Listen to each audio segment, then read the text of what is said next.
the back. So I think that if we could just, and then the other part of that is they stage right next to all the houses right there. So that starting up those engines and letting them idle, they're 20 feet from some of my neighbors' bedroom windows. And they stick their porta-johns there so we get to smell it. We've also had trouble with language. You can hear them talking when they're not working. And I know you can't discuss this today, but I want to bring this to your attention that I'm not happy, and I know none of my neighbors are. And we don't believe that there's any justification for doing night work on this project. It's been done in the day every year until now. Multiple projects. Those of you who lived here long know that this has happened over and over again. It's always been done during the day. It was never a problem. And I know there's some issue about maybe the contractor wants more money. That's just negotiations. I'm a contractor. I know how it works. They're just trying to get more money for actually what should cost them less, because they can get rid of all those light plants and all that night work. So anyway, thank you for hearing me out. Thank you, Mr. Arnold. Mayor, I would like to, I know staff is working on this. I know there's been conversation before between the manager and the Public Works Director, but I would like to bring this up on the next agenda for discussion and possible action. Okay.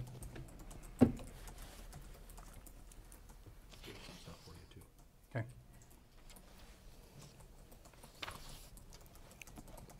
Anybody else?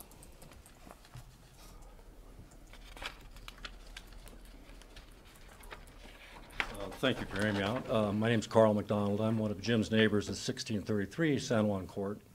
I just wanted to stand here and ask your attention for a second. And you know, I've been a long-term resident here since the 60s, actually, on and off, most recently for 25 years, 15 of those years living in San Juan Court, which is adjacent to the airport. And Jim accurately described a lot of what's gone on over the years and what's upcoming. I'm one of those that directly am connected to the airport. My deck is 10 feet away from oil tankers that resupply the trucks that come in and out of there. I haven't made a lot of noise about it because I figure, you know, growth and development's fine, something I can put up with for a short period of time.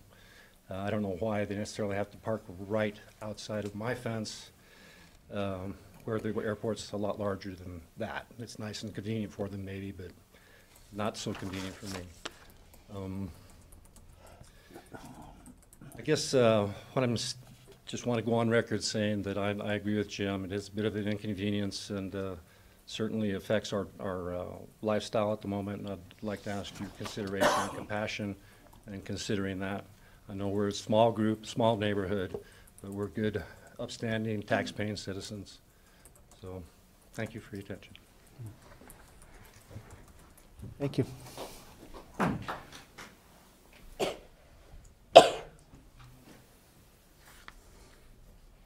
Anybody else?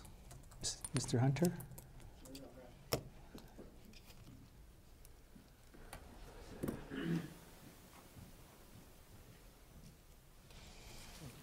So my name is Ryan Hunter. I live at 1645 San Juan Court, and to kind of echo what Jim and Mr. McDonald also said, is yes, it's right there in my backyard, and it light me up like the 4th of July with all their light plants. And again, like what Jim said, there's no cost efficiency with them having to rent all that extra equipment for lights and whatever else they think they need for doing work at night. Plus, as my experience as being a union Boilermaker for 20 years, everywhere you go, if you're working nights, you make another $2 an hour on your wages. So if so are they paying their guys an extra $2 an hour, or whatever they paying extra money for working at night? So there's just no need for it.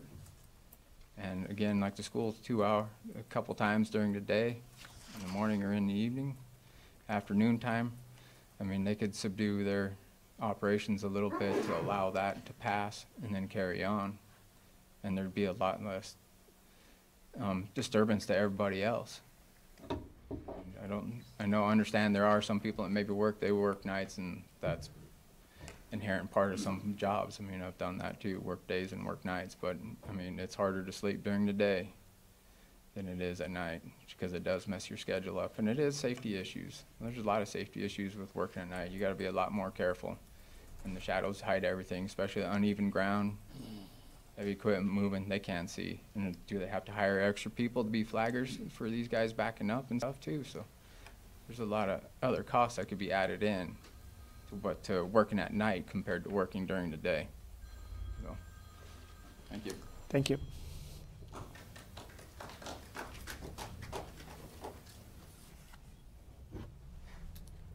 Anybody else?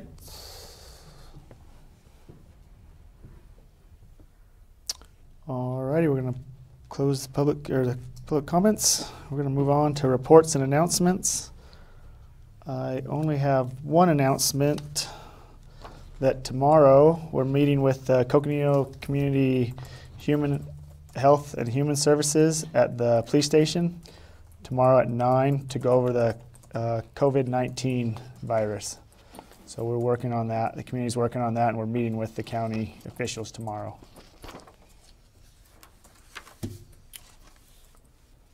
I'll make sure you guys all have your toilet paper rations.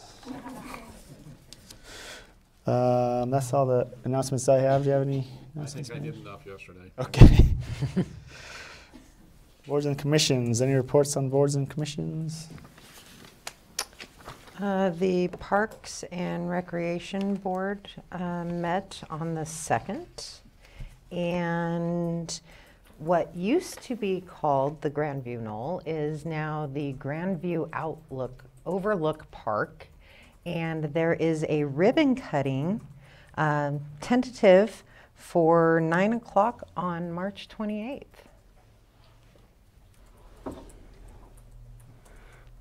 (9 a.m.) Yes.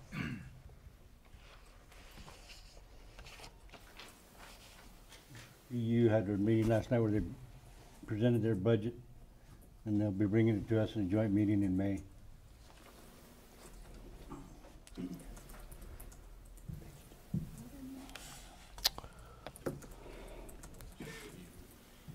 Alrighty. Oh, I do want to say the airport does look, the colors do look nice. It looks nice, all freshened up. The airport looks nice, and yeah, there's paint in the community center now, so thank you for that. Okay, any other board announcements? Okay, we're going to move on to new business. Presentation from Boutique Air and possible discussion by City Council.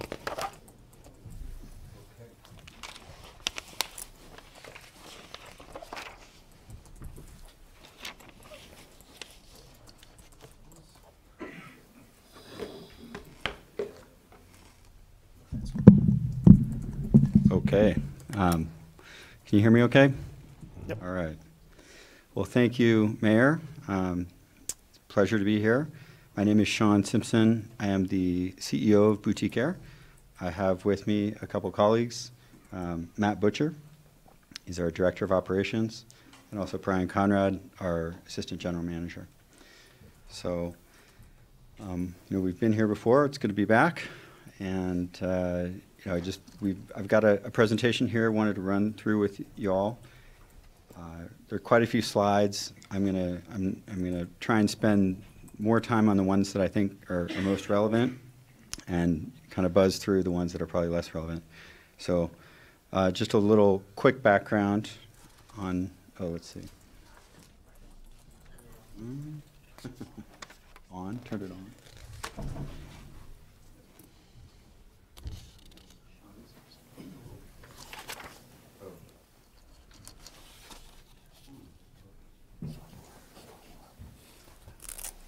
Great.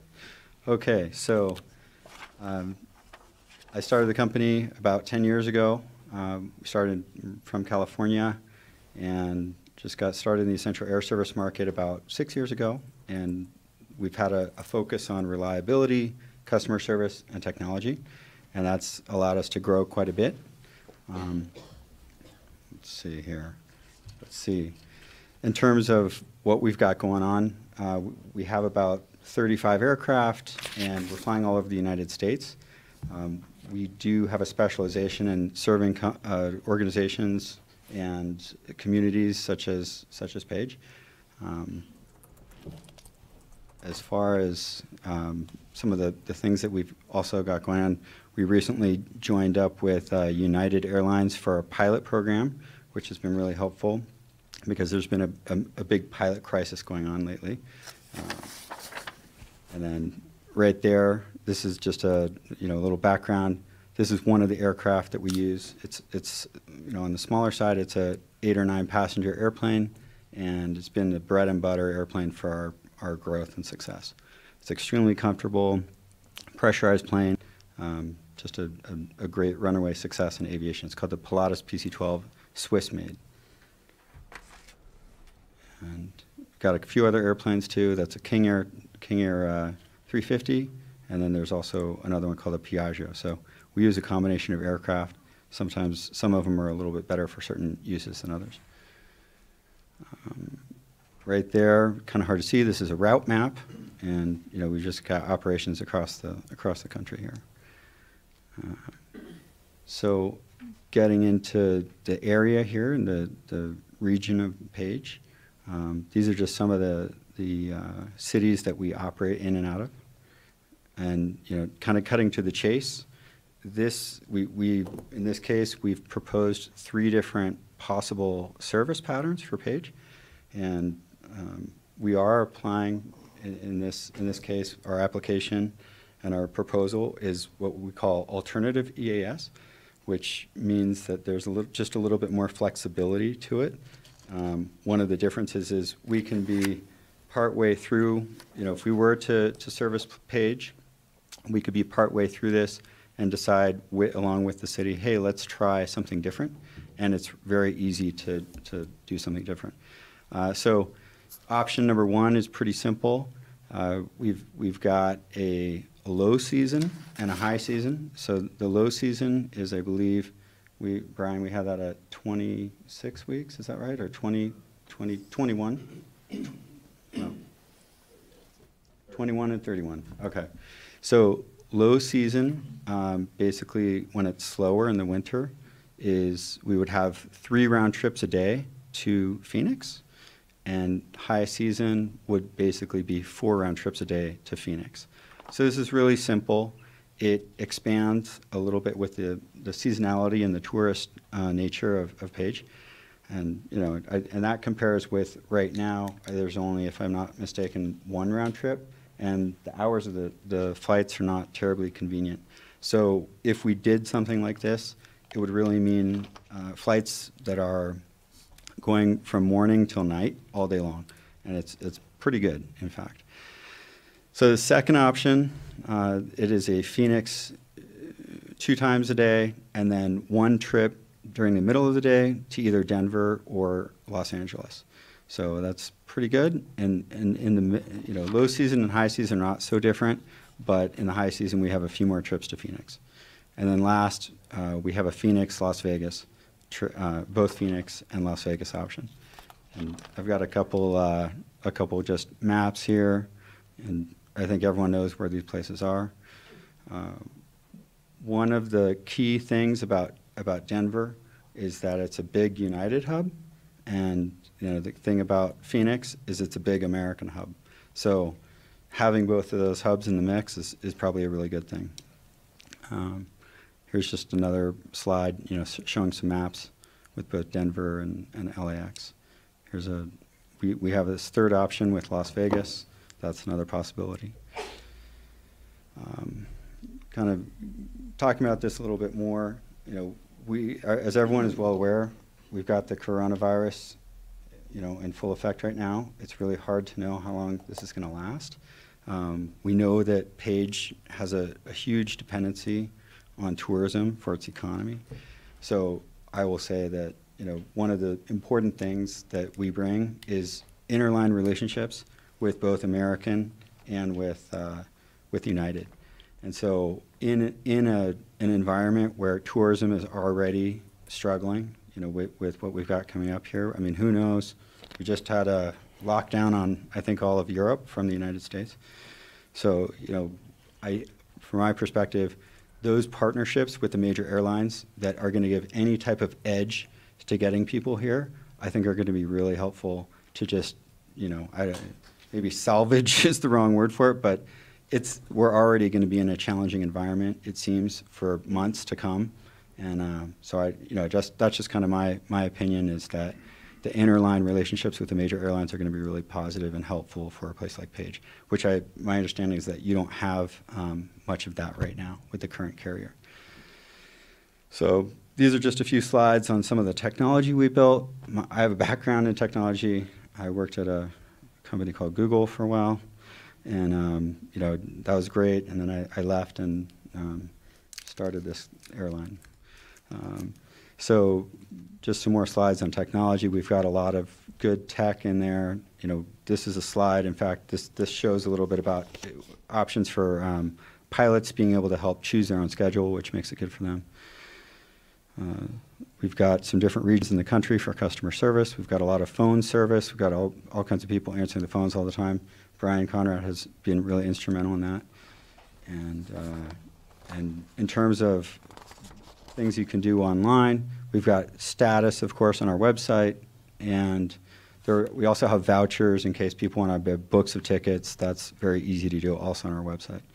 So our technology is connected to all the travel systems in the world. So there's sort of middlemen when it comes to the travel world. There's 3 of them. One is Sabre, another is Amadeus, the last one is Travelport. And our systems are connected to all those, which means maximum visibility from travelers. This is just a little slide about United. We started an interline and then eventually code share relationship with them just in the last couple of years. First, we were interline, and then things were going so well they decided that they wanted to put their brand on our flights. We're still independent from them. They don't tell us what to do, but they do co-brand our flights with their logos and their brands, so that's a positive. It just helps build the trust in the traffic. Here's an itinerary. I think I can't even read it. Is this for Cortez to where? Shanghai. Okay, right. So, oh well, geez, get it straight. But yeah, so you can book right on United's website, including our flights and so on. So it's very positive, important for a place like Page, in my opinion. So same sort of thing with American. American has a really vast network. I know that the Asian markets have been really important to Page in general for tourism. So that's where both United and American are really important. Okay, so one of the key things that's on people's minds is how do we get, there's helping to fund the airports, or the airport I should say. Getting to 10,000 employments is something that's really positive because it allows more money to go to the airport. And so what we've proposed, we think will be really popular. However, in addition to that, it's very often that we'll add in extra flying. Some of the places that we fly to nearby are Telluride and Cortez. So because they're really close, it's easy for us to put in some additional flights, which helps build additional traffic for the airport and bump us up here in Page to 10,000 employments, which gets you, $1 million extra for the airport for entitlements. So that's just one thing. The interlines, the thing about the interlines with the major airport or the major airlines is that it brings quality people. If you have what I would argue with having an airline that doesn't have connections to the other major carriers, it's not hard if you drop the prices low enough to get anyone to fly. $29 to Phoenix or $59 to Vegas. Like, you can sell those tickets, but the question is, are you getting the people to Page that you really want to get here? That means business travelers and tourists. And are they able to find Page on the map? So anyway, that's where the interlines are really, really key. So as far as the other places, like I said, Telluride and Cortez, I think, could be really, really positive in terms of helping to push over the $10,000 limit, or 10,000 passenger limit.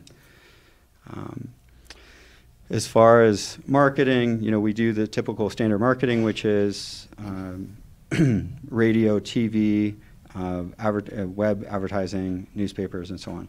So that's something we would expect to do here. And another little side thing that we'll do, especially in places that don't have much, I don't think that applies to Page so much, but we do have car rentals, just to have a seamless experience for our passengers, so they can book our cars right on our website, and we just have them at the airport. If there's a strong rental car situation at the airport already, then that's something that we will typically not do, just because it's not necessary. But we are, if it's needed, we're happy to do that, and it helps with the tourism and just visitors. And that, I think that was about it as far as our presentation. You know, again, I'll just want to drive home some of the really key things here. Our inner line, you know, that's a real differentiator. Those are really hard to come by. You know, we've been doing this for years and years. Only about 6-8 months ago did American Airlines say, hey, after us calling them and talking to them for years, they finally called us up one day and they said, hey, we want to partner with you. So that was a big thing. And then same thing with United. So we're really happy about that, and we're, you know, excited about the possibility of having service here. I think the frequencies that we can offer would be kind of a game changer for being able to go to Phoenix, and, you know, especially Phoenix, but also being able to get to other places like Denver and LA are also really positive. Sure. And Matt, you know, Matt's our director of operations. He actually helped me build the company. Do you want to come up and say anything else about our operations? What's happening with the pilots for just a second? So. Appreciate you guys having us here again. This is my third time here, actually, and when we first started proposing our service to you guys, we were a much smaller airline. We've added 25 airplanes since that day. We've co-chairs interlines with major airlines, security program. We're very much an airline in every sense of the word. We own all the technology for our websites. As far as the operation side goes, we have an advantage over a lot of our competitors. Just this morning, I was on a phone call with all of our pilots that weren't flying for the day, as well as the manager of pilot strategy at United Airlines. And we have a direct relationship where our pilots can flow through with an interview at Boutique Air while they're working for us to eventually become a pilot for United Airlines. And that's a very exclusive Part 135 airline relationship that we have with United. And I think we're bringing some of the best talent to Boutique Air. We're starting to be able to pick and choose from the pilot pool. And as most of you know, there are a very limited amount of pilots out there compared to the demand and the need for pilots. And I remember the first meeting when Sean and I were here years ago, like 5-6 years ago. Doug Voss for Great Lakes kept talking about the pilot shortage and how it was really affecting the industry, and it ultimately ended up putting Great Lakes out of business. And we've been able to survive through that and grow this airline and find ways to become stronger. And I'm sure you can see from the first time, those of you that have seen us here, the first meeting to this meeting, 2 meetings from now we'll be stronger, we'll have more technology, we'll have even a stronger pilot base. And you know, we're very focused on mechanics and safety. We have 9 pilot domiciles throughout the United States. I think we had 3 the first time we sat here in front of you guys. And we just started our 4th maintenance base in Johnstown, Pennsylvania on the East Coast. And we're actually shopping for a West Coast maintenance base as well to supplement our Dallas and Denver maintenance operations. So we want to kind of regionalize our operations to make them stronger and build them from the ground up. And you know, we think Page, from the very first day we came here, we thought this was, you know, a very important part of our strategic plan to be, you know, a West Coast essential air service operator for multiple communities. And I think there's the value in having multiple cities near each other to increase your resources, and ultimately your safety and reliability tend to move in an upward direction when you have more than just, you know, one operation here, one operation there that are spread out. And so that's something that we've been building over 6-8 years, and I'm very happy to say that, you know, things are going very well for us, and we don't have a pilot shortage, and we don't have a mechanic shortage, and we're very much looking forward to the opportunity to serve your community. So I don't know if anybody has any questions about our operation at all. Open it up for questions. All right. Well, thanks you again for having us here. Appreciate it. Is there any questions? What aircraft are you proposing to fly into Page? King Air. So the King Air is probably the airplane that we'd be using. The nice thing is we're able to back it up with all the airplanes in our fleet, but the King Air is a great airplane. It's pretty fast and very solid. So that's likely the one. Because we are proposing this via alternate EAS, we're not subject to the restrictions that the regular EAS program has, which is, if there's just, with the twin, if you've got single versus twin, those are not issues by using this methodology. So I don't know if you're familiar with any of that stuff, but basically we have flexibility, but the primary airplane we plan on using is the King Air. So 8 to 9 passengers at a time? Correct. And that's the method and methodology and aircraft type that we've used across our entire network. And we've Cortez, Alamosa, we've got them their additional money from the government using the smaller airplanes. And it might not, might seem small. However, with the frequencies, it actually ends up being really positive because people are able to make more different types of connections at, Phoenix or Denver or LAX. So it works more with people's schedules. So that's a real positive. And again, it's like I said, if you drop your airfares to be low enough, you can get people to fly. But the question is, how does Page get the people from Asia or even just the people from big companies or small companies coming to visit or departing in a timely fashion? And where you really win is having a lot of frequencies. So, we've done it in many places. Cortez and Alamosa, like I said, those are great nearby examples where we're doing, 10, 12, 15, 17,000 enplanements,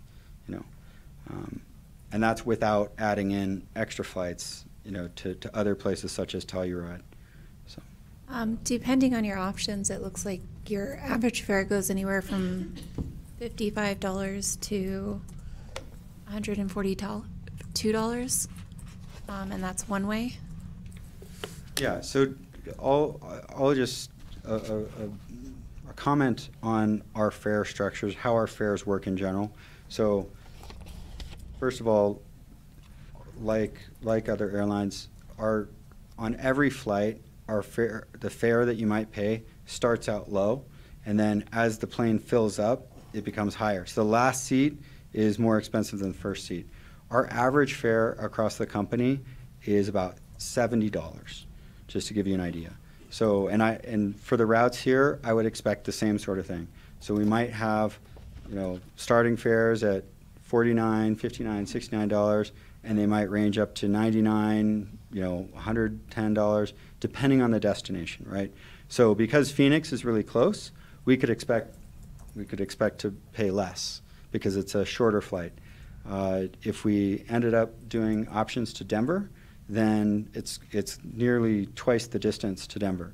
So that's naturally going to be a more expensive. It's harder to get to Denver from Page. You could drive, you could do whatever. But so those tickets, we might start them at $69, $79, and they might range up to $110, $120, $130, just depending. But one thing we're here to do is to ensure the success of whatever we're doing. Like we will adjust prices to make sure that we're not pricing people out of the market.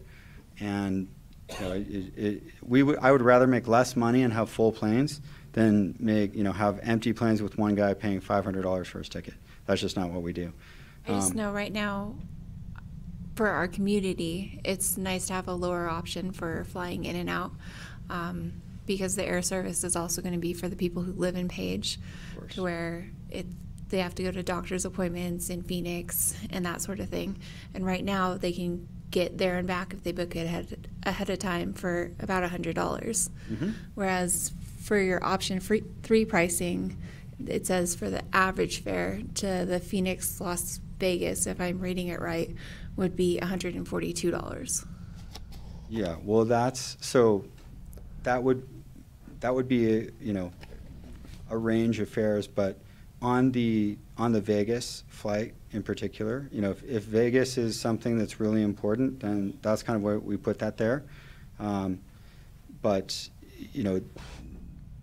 Vegas is more expensive to land at, and that's why that's more expensive, basically. Oh, I'm just reading it as up on the top. It says option 3, weekly nonstop round trips. So would it be 142 for the round trip or for single way? That is so if we were to do the Vegas, Mm-hmm. right, which is, I don't necessarily think it's the best, but if that's what the demand is, then hey, we want to do it. But under that scenario, the tickets to Phoenix would still be in the $50 to $60 to $70 range one way, even $39, $49, right? So those tickets would still be less expensive. Going to Vegas would be more expensive. So that's where that over $100 to get to Vegas. Yeah, and that's average though. There's still going to be some lower fares for the first 2, 3, 4 seats, and then some of the last few, like the last 2 or 3 seats in the plane will be a little bit more expensive. That averages that out. But another important factor is there's no time constraint, so there's no price gouging last minute. It's all based on how full the aircraft is, because we want to fill the airplane. So if it's 40 minutes before the flight and the plane's empty, you're still going to get the $49, $59, $69 fare. It's not all of a sudden going to be $185. So any scenario where we've got Phoenix flights, which is actually all of them, we're going to have Phoenix flights for $50, $100 round trip, and even potentially less. But yeah, so it's important to understand. One other thing that we always like to talk about pricing, and we're very transparent about that.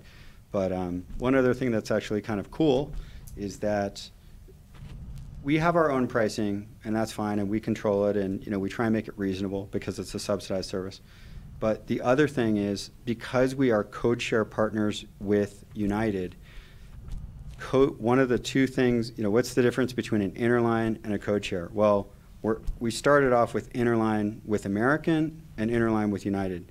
But then United was so happy with what was going on, they said, we want to up this to a code share partnership with you, which means their branding, that's one of the things that they put their brand on our flights.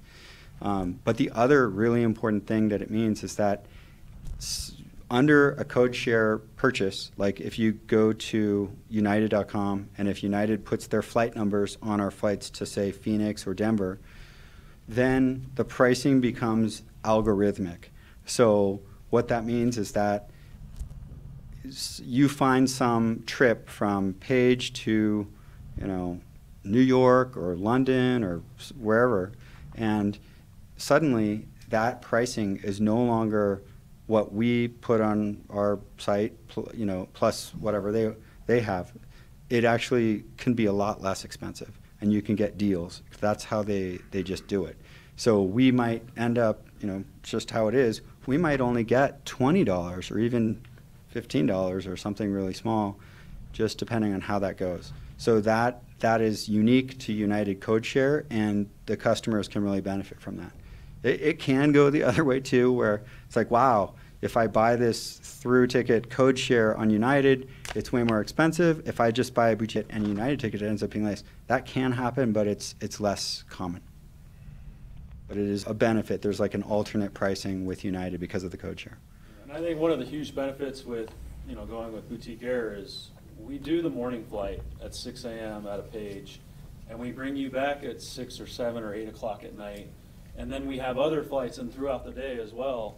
And we might even go to 2 different cities at the same time. I mean, we have 34 aircraft in our fleet, and we have 170 pilots, and we generally have more resources to do more things at more varied times. And we work very closely with the communities to make sure they have the flight times to the right destinations. And We do extra flights above the EAS market in almost every community that we serve right now, so that is something that we are actively doing. One other thing I forgot, which I have to say, is that you also get points. So if you like points, you get points with United, and you can redeem points too. So if you like points, this is your thing. So it's a little bit of a bonus, since different credit cards and so on will generate points, and the flights will generate points. So, Okay, any other questions? Okay. Thank you. Yeah. Thank you.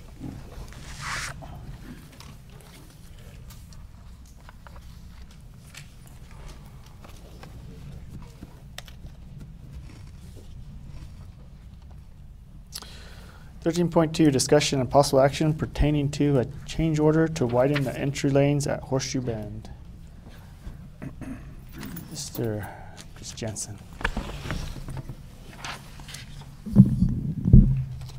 Good evening, Mayor Tappan, members of the Page City Council. Give you a little background. As you know, we've completed phase 2 of the Horseshoe Bend construction, which has been the parking lot and the fee booths out there. During the last year, actually even before the last year, we recognized early on that one of the options we could do is that we could convert those turn lanes into dual lanes and queue up more traffic at the entrance of Horseshoe Bend. One of the things we did find with that is that it reduces the needed turn radius for larger vehicles, such as the 60-foot buses, some of the larger RVs and vehicles towing. As a request of the council, staff went back and we discussed with the architect and their engineers to develop wider turn radiuses at 3 locations along the project. We worked with the previous contractor for quantities and information based on the plans derived. And they have produced us a change order for Horseshoe Bend Phase 2 for the widening of the lanes at $132,260. And so at the request of the council, the staff's brought this information to you, and at this time, staff recommends approving the change order, and we can get to work on this right away. I move to approve the change order to widen the entry lanes at Horseshoe Bend to be for enterprises in the amount of $132,260. Second. Motion and a second.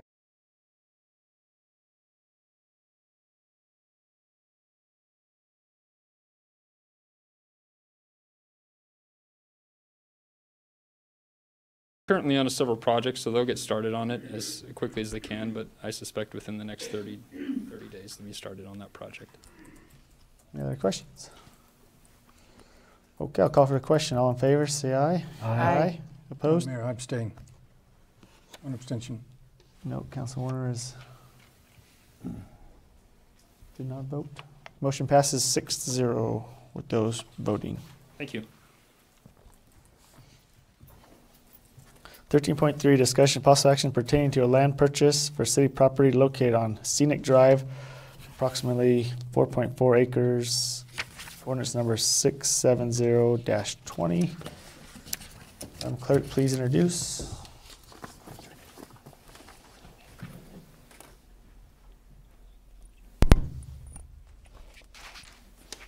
An ordinance of the Mayor and City Council of the City of Page, Coconino County, Arizona, pertaining to the sale by negotiation of real property owned the City of Page, approving the agreement for the purchase of real estate, and authorizing the mayor to execute land sale documents.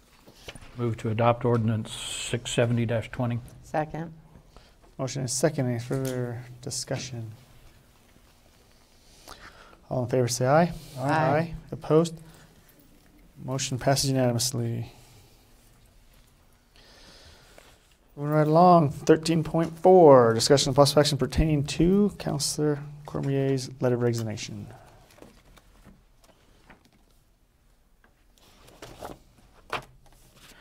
Move to accept Councillor Mark Cormier's letter of resignation from the City Council effective May 31st, 2020, and request to staff, March 31st. excuse me, March 31st, 2020.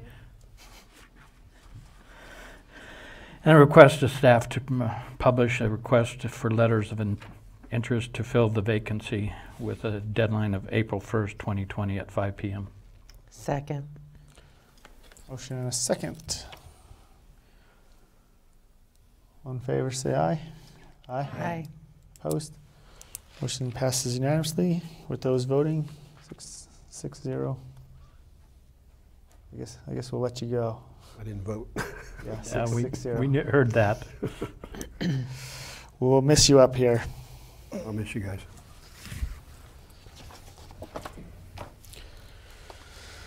.5 discussion of possible action pertaining to both the Hub and the Glen Canyon Conservancy as official visitor centers for the city of Page.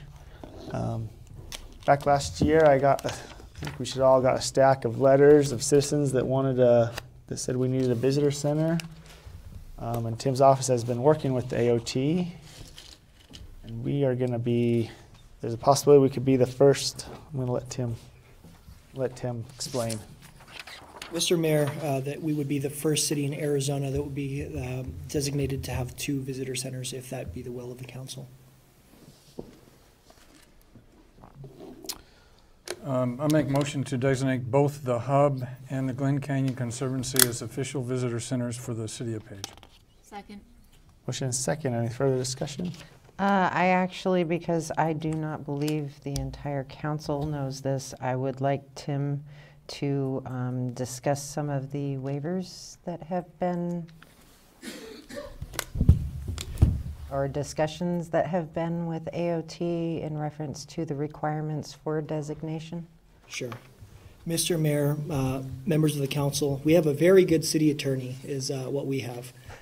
Taking a look at the Arizona Office of Tourism criteria for visitor centers, there are very strenuous stipulations that say visitor centers shall have this, and I'm sure, I've had conversations with some of us individually that shall stay open during these specific hours.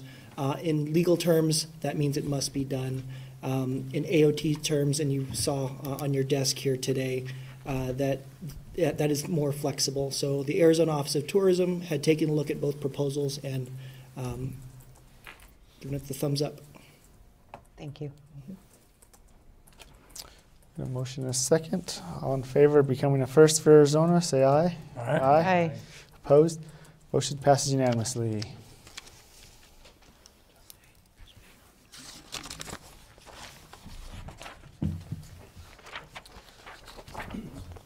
That is it for new business. We have no bid awards, so we're going to move on to our departments. 15.1, discussion and possible action pertaining to intergovernment agreement for ADOA GFR Arizona Text to 911 grant program. Chief. Good evening, Mayor, Council. I think the key words there are Text to 911 program. What this essentially is if you recall, a couple of months ago, you approved an intergovernmental agreement with the city of Flagstaff, where the state has designated different locations such as Flagstaff that will administer the state monies for the 911 centers. This is just a different version of that. Before it was phone calls, this is just essentially text 911. This is actually really exciting for our city in that this next gen technology, so you could essentially call 911 from your cell phone, say like you couldn't make a call, and say, I need some help, and get EMS or police there. So this is essentially the same thing. It's just for that, and we're requesting approval to approve that IGA so that we can receive that funding and move into that next gen. How long will this take? I don't have a good answer for it, but I know that we're poised. We're really close. So once we get this in place, it's going to be fairly quick. We've been working on this for quite a while to be prepared to receive it, and we're pretty darn close. And so this is just a pass-through? Exactly. Motion to approve the intergovernmental agreement for ADOA and GFR Arizona Text to 911 grant program between the City of Flagstaff and the City of Page for the Page Police Department. Second. Motion and a second. Any further questions? All in favor say aye. Aye. Aye. Opposed? Motion passes unanimously. Thank you, Mayor and Thank Council. 15.2, discussion and possible action pertaining to purchase of used mobile stage plus transportation. Just a second.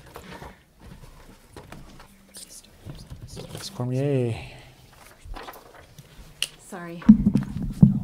There weren't enough chairs, so we're doing a quick swap. All right, so good evening, Mayor, City Council members. I bring before you the request to purchase a mobile stage. This was initially brought to the attention of staff by our new city manager, Darren Caldwell.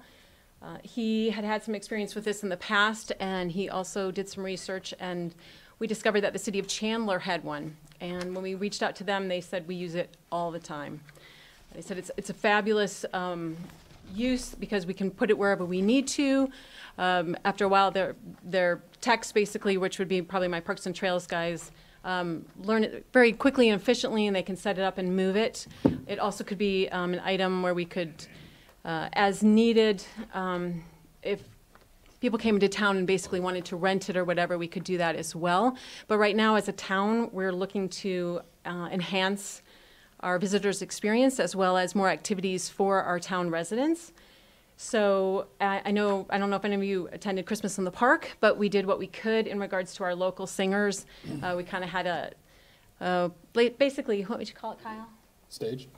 Well, what was it, like a flatbed? Kind of a flatbed that he converted to a stage for us. This actual mobile unit, I think there were some pictures attached in my the documents that I downloaded to you. It actually assembles out, has a nice amphitheater effect with the covering across the top. So we were excited about it because these basically retail for in excess of $175,000. A brand new one of this particular model goes for about that. We found this one that had been in the city of Roanoke, Virginia. It actually is still labeled that on the side of the box trailer.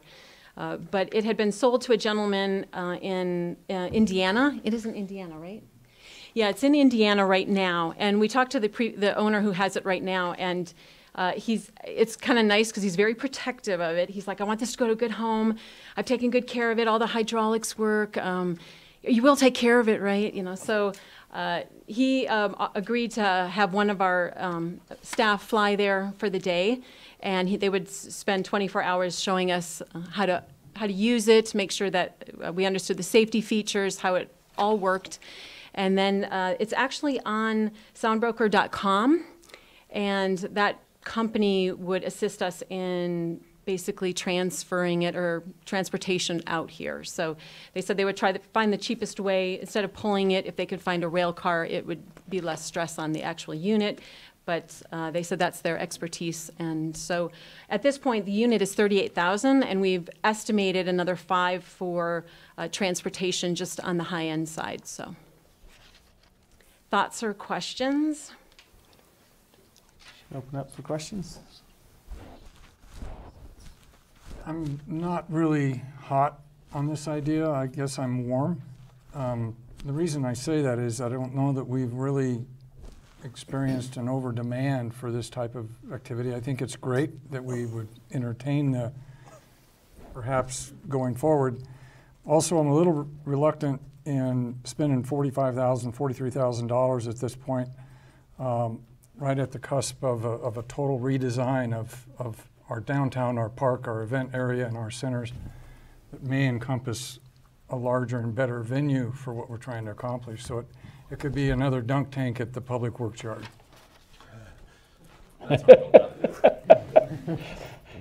And I can say where this came from is that I have kids that live in Chandler, and literally every Friday night, every weekend, they have something in the park. They pull the stage up on Friday night. It is the coolest thing to watch. It's just a flat thing. It goes like this, sides open up, this lifts up, they put on the lights, they plug it in, and then they leave it Saturday for the farmer's market. So I think it's kind of up to us how much we decide to use it. But I know the golf course, we've been talking about new events, new things to do out there. If there's a wedding, we can pull it straight up and do that. If there's a rodeo, they want to rent it, we can get rid of it. I mean, brand new, they're pushing $200,000. So I understand your reluctance, but with us taking over events and us wanting to cater more to weekend and getting people out. I just think this is a first step of something that we could use. So. If we can't fill it, we want to see you up there in a banjo on Friday night. No, if it doesn't work, we'll put you in the dunk tank next to it. With the cotton candy machine? Yeah. And the candy machine. Okay. I'll go if there's cotton candy.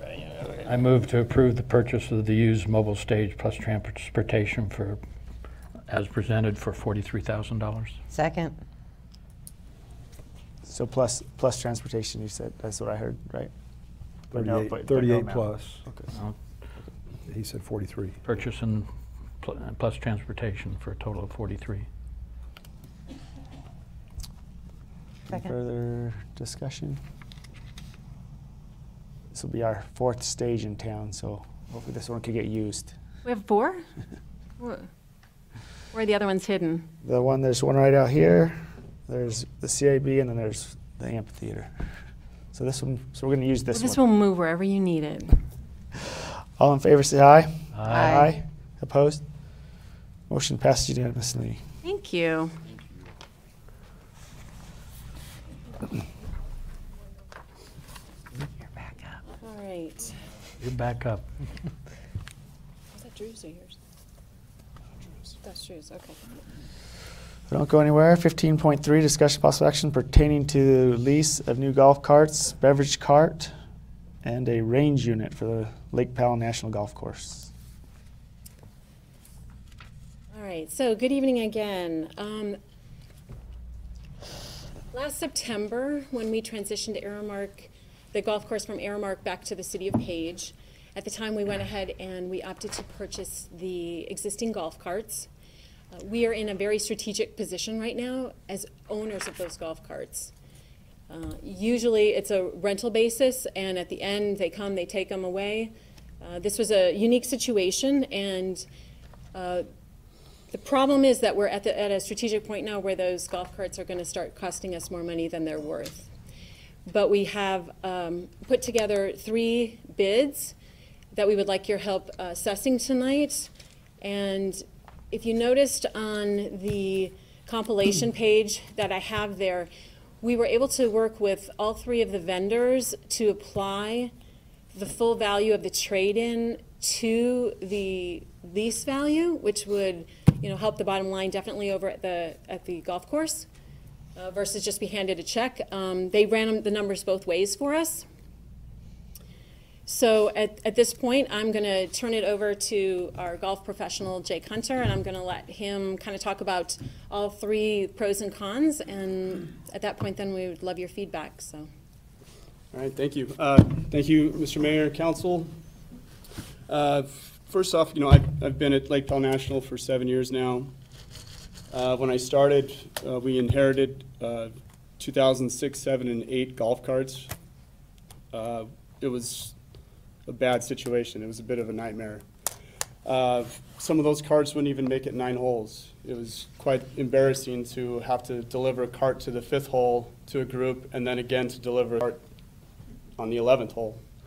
That's kind of what we're facing if we don't act.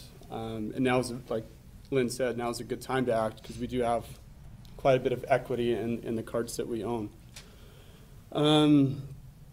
That being said, we got 3 companies, 3 quotes with 2 different options.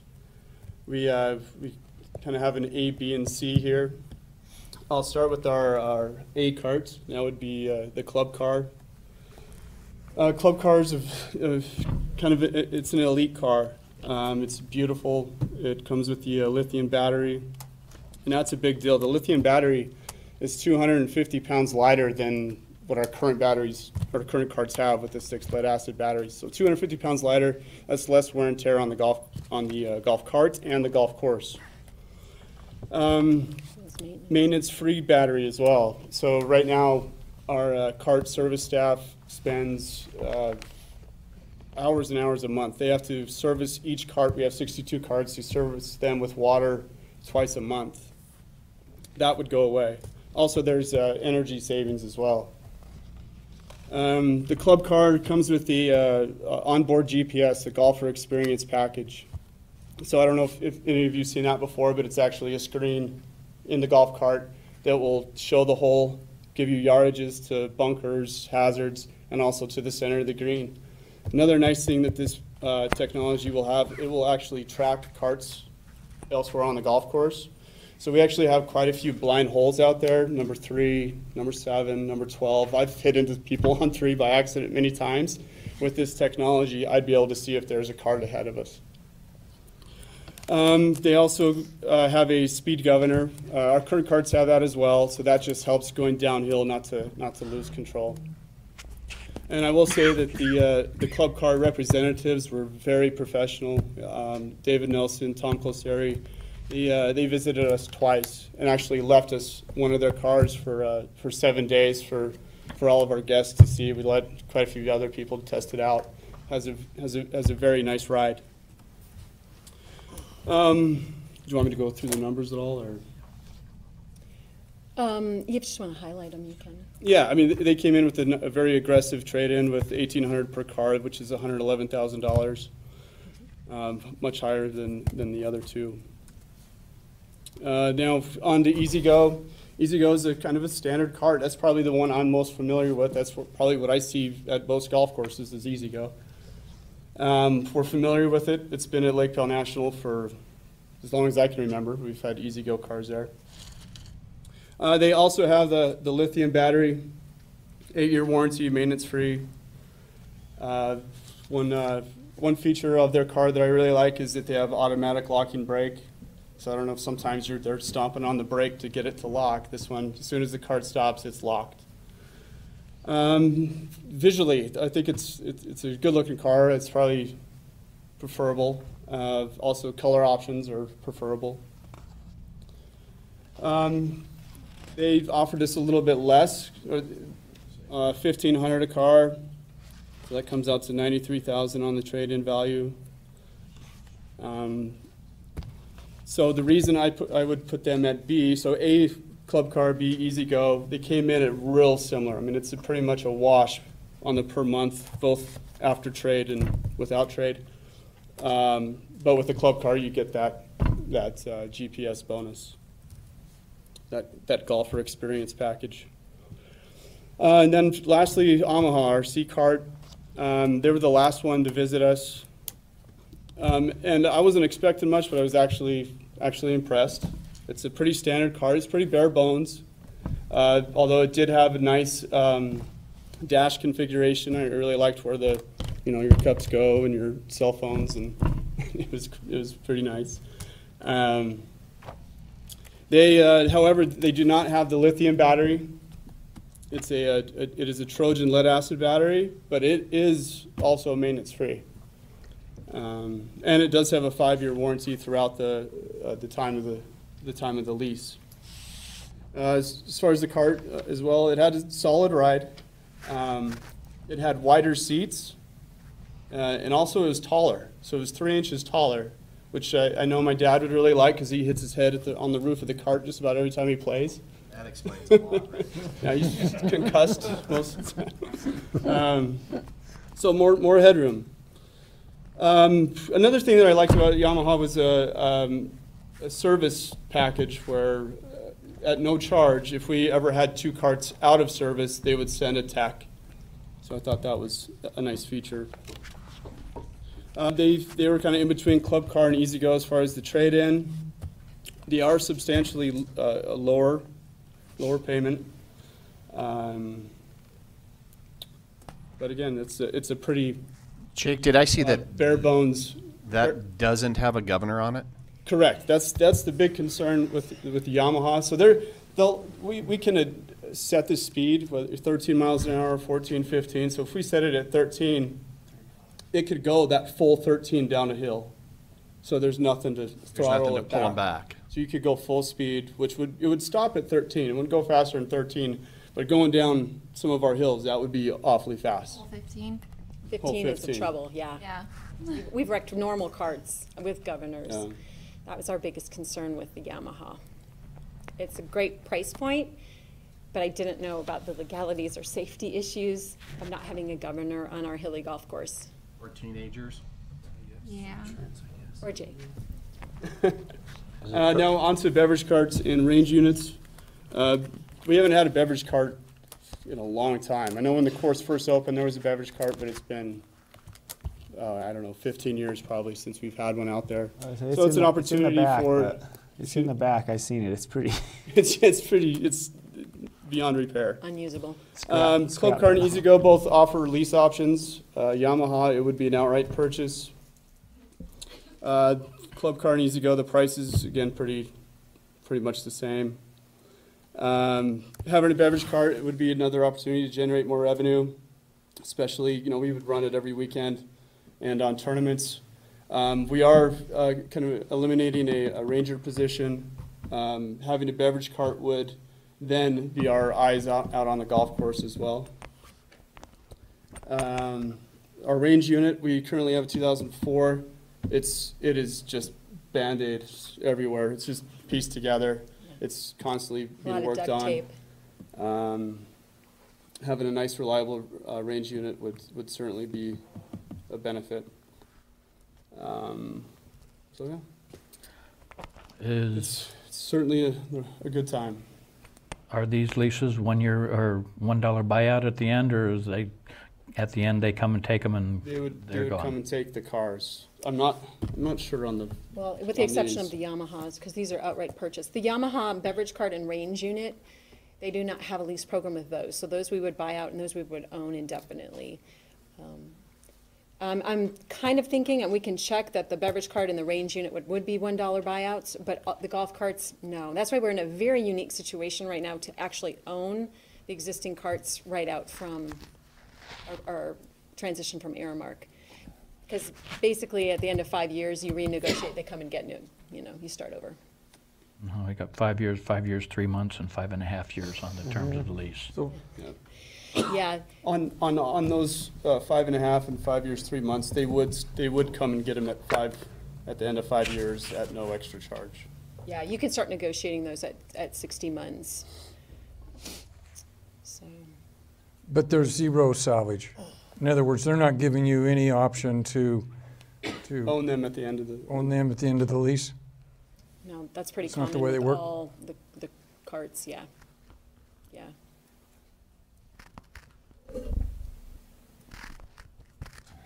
I will say, before we got this fleet, Aramark was spent $50,000 on batteries and parts, and that does not include labor. So there's definitely a point of negative. What did we, Trojan batteries, they lead? They are lead acid, yes. What did we sell what did we purchase the existing cars for? I believe it was 65. 65. Yeah, it was just a little over $1,000 a cart. 1,000, that's what I thought. So the we do have quite a bit trade-in's of good, equity yeah. there. So, yeah, so all these companies, they're in great shape. We have some really good attendants there who have kept fabulous shape of the carts, and all of them are impressed and want them. So it's a good place to be in before the batteries start going on them. And they are going. We've had some big events. Saturday we had over 110 players. Early in March, I have never seen that. It was incredible. But we did, however, have multiple calls to go pick up a car. So it's starting to happen. And it to hole 13. Did it happen to you on 13? Yeah. And what's your monthly revenue that you say brought in for January, February, your slowest months, on your rental carts? It would exceed the lease payment. Wasn't February about 17,000? It was about 17,000. It was a good month. Yeah, 17,000, and that's winter month. Yeah, and that's January, February. Yeah. So, if you looked at this is a business within the business, the golf cart rental business, we would have positive money every month. And if we choose to go with option A, I mean, you're adding value, so we could increase cart fees. We're projected to do about $160,000 in cart fees. If we went to right now, which are $16 for 18 holes, 11 for 9, If we went to 20 for 18 holes and 12 for 9, that would then, with the same number of rentals, be an extra $30,000. So that would also help pay for the lease. So Jake, as a staff member that you know more about the golf course than we do, so, and the marketing and the business side of it, is there a plus on the website, on the golf course website, legitimately to be able to market the GPS technology and all that? I mean, can that Sure, bring you business or not? On the website, we could add. I mean, will that bring you business or not? I think so. I think it would be a added feature. In your recommendation, if it was your money, you would do what? I would do A. Well, there's really a nominal difference between A and Club B. Car and E-Z-Go. Yeah, Club Car was very, very excited to get into this market. So they came up and they sat with us. They left a cart for us for a couple of weeks. They were fabulous. And I just said, you know, I love the technology package. I said, I already talked to counselors, and they were kind of like, you don't need it, Lynn. We don't need it. And he said, give me the chance to make a quote. And so when we got this quote from Club Car, we were kind of blown away. I thought it would be quite a bit higher than it is. There are also other technology packages. There's upgrades that we can choose to do with Club Car in the future. One of those would be they actually could create zones on the golf course. So if you drive the cart outside that zone, it shuts off. So if somebody were driving toward the desert, toward a lake, off the cliff on 15, you can shut that cart down. Are you able to see these from the clubhouse? With an added technology package, I would be able to track every cart on the golf So course. if a guy pays for 9 and he's Which playing happens, I know it 18, happens. you're going to know it. Yeah. That's with the upgrade.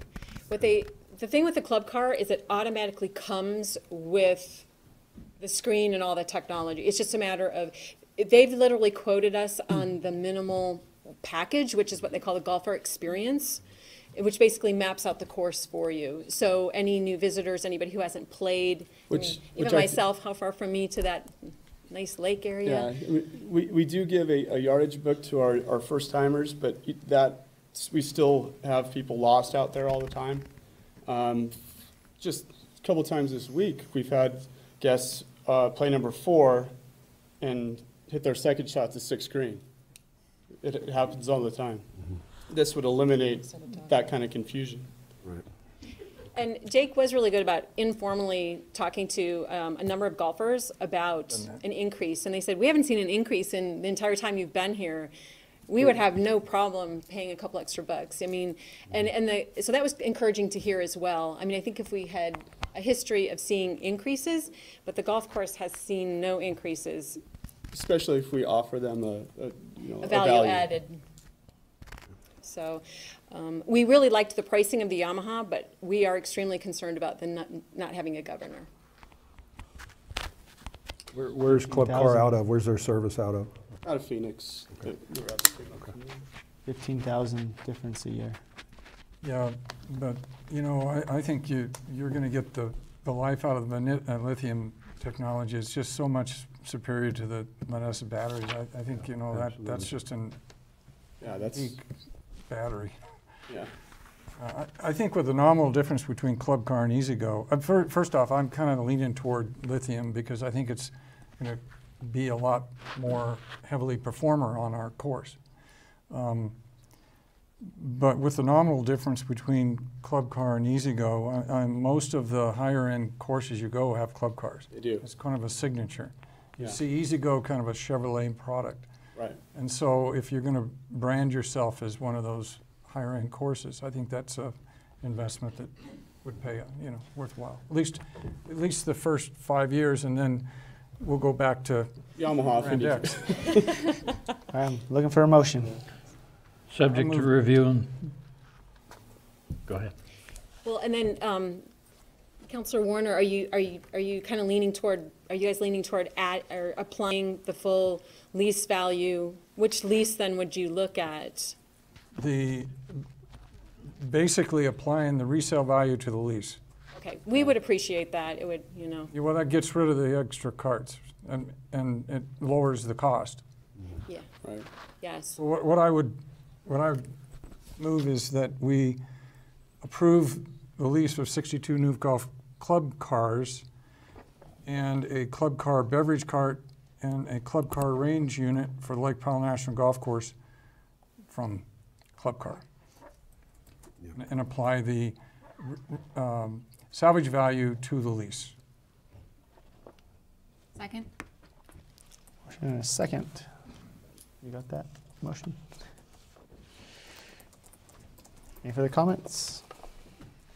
All in favor? What we'll do is we'll secure the actual lease then, and we'll just have to bring that back, won't we? So once we get that, we'll bring it back, and it'll be just a quick yay, nay on your part then. All in favor, say aye. Aye. Opposed? Motion passed unanimously. Thank you. All right, that's, The gold one. I don't think we have color options with them. that is it for our regular business. We'll be going into executive session here. I'm going to read them off here. We don't need 16.1, that was just in case there was discussion on the ordinance that you already passed. So that one is done. I need you to sign this one, which shows the. 16.2 executive session pursuant to ARS 38-431-03A4N7 potential RV park by Boulder Ranch LLC. All right. Looking for a motion to enter. I Move to enter an executive session. Second. Motion is second. All in favor of executive session, say aye. Aye. Opposed? Motion passed unanimously. We were adjourning to executive session.